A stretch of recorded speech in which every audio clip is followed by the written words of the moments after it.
tekan kene arep mangan sego kok wis entek dintek yoga-yoga. Hah? Njur aku mbok anane telo. Telo karo liwung karo kacang. Ya ta, ngerti nek aku putune kethek suguhi kacang. Lho kuwi wis matur nuwun. Matur nuwun sampean tekan kene ora cacaki Kalonjono. Pacake wedhus sampean ke. Nggih, macane malih, Mbok.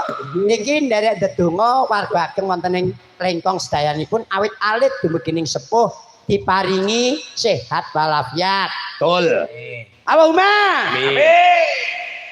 Mbok nganggo lagu to, Bos. Wong ndongake nek nganggo lagu ki insyaallah diijabahi Gusti Ingkang Maha Wika. Mugi diparingi panjang yuswa. Amin. Allahumma amin. Terororet. Kok nganggo terororet ya? Pemasane Roma Irama apa piye? Lah iya ana lagune kae to, Mas. Iya. Yatim piano. Piano. Mugi dinebena saking godha lan rencana. Amin. Allahumma amin. Teroreret. Didoke saka Pancabaya. Amin. Allahumma amin. Cinakna marang ora manangku terororet. Ora nganggo teror. Ora. Cinakna marang rahajane keluarga dadi keluarga sing ayem tentrem gemah ripah loh jinawi. Amin. Allahumma amin. Tereret. Kowe iki ngapa tegung, Gun? Melok-melok muni tereret ngono kok angel meneh. Nggih, niki Mas. Nggih. Iki wektu sing disuwun panitia siji kanggo nglipur masyarakat sedayanipun. Betul. Ngundang bintang tamu randek-ndekan. Ya toh? Biasane siji Mbak Tati napa Mbak Elisa ning kenyataane loro dundang. Loro. Iya. Pak Gil Mas Gareng. Nggih, kono sing bayarane jutaan kok. Mosok aku mbok tak nganu nang burinan wae ya Mas. Lho kowe ora kena ngono. Ora bisa. Ora kena apa? Apa kuwi merasa rendah diri. Lho, pokoke prihatine gedhe kok ae. Prihatine gedhe. Lah iya kan prihatine wis gedhe cara iki bayarane gedhe ya lumrah. Nek prihatine sing gedhe kuwi Mbak Elisa. Mbak Tati ini prihatin. Lah wong sing lemu ngono kok prihatin. Oh, tele awake cilik iki dianggep wong prihatin, tau mangan ngono. Iya. Lah iki ora pancen awake diet, nek iki ora gelem diet, kudu mangan.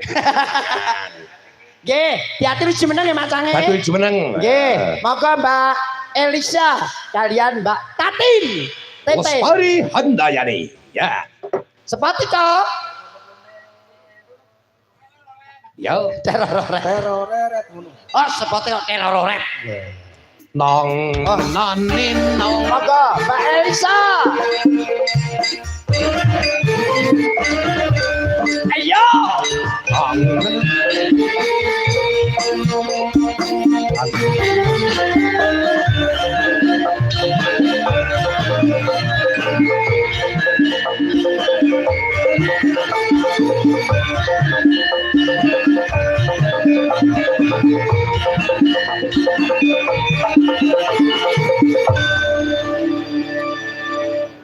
Cek silang malam Sugeng Dalu, geng Sugeng Dalu. Iki nyuwun sewu, mripate ya retak bener iki. Piye? Lah wis ra iku takon ngene je sugeng ngene. Gue duduk Sugeng. Gareng. Hah? Malah guyu lho. Maksudnya itu selamat. Iya, selamat Lah kuwi. gue milih Sugeng apa Wilujeng?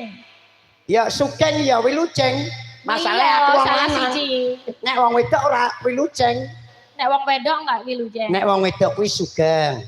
Nek wong lanang kuwi wilujeng. Oh beda. Ngerti. Kalau kepada cowok bedane iki apa? Lho, nek wilujeng iki kanggone wong lanang mergo alune wonten ing ajeng nika wilujeng. Ha nek wong wedok sugeng. Apa? Bentar. Kok alu bentar aku goleki alune. Lah, ngapain kamu repot-repot ngandang gareng kok? Menjelaskan lho kuwi lho. Alu itu dipakai buat itu kan tektok tekung. Itu. Jelaske mudhar we. Kuwi mung samudana, angen-angene ora diblokosutake. Ora diblokosutake. Maksudnya